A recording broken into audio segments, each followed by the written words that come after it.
After learning the concept of Moore's law in class, I figured out it is something really verified through my real personal experience.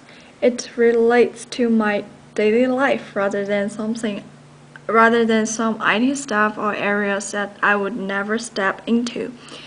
In 2006, I bought my old USB at China for almost 10 Canadian dollars for this black one. The capability of it is 512 megabytes, which is enough for storing lots of paper files. Only 2 years later, I went back China again in last September in 2008. I was attracted by this tiny product sold at store. I asked my friends, "What is this chip for?" Guess what? They began to yell at me and told me it is just a USB. What?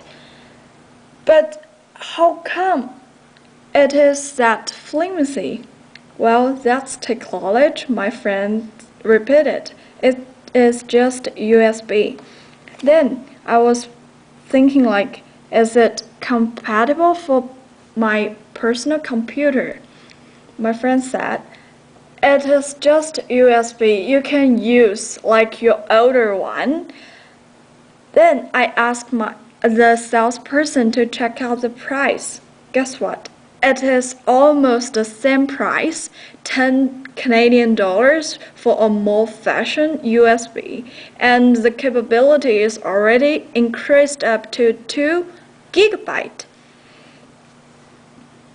I think we benefit a lot from development in technology and this kind of advanced product. As a consumer, I was very fortunate that I could afford lots of fashionable and advanced IT product like this one. It's like just a chip, and you can use whenever you use your old version USB.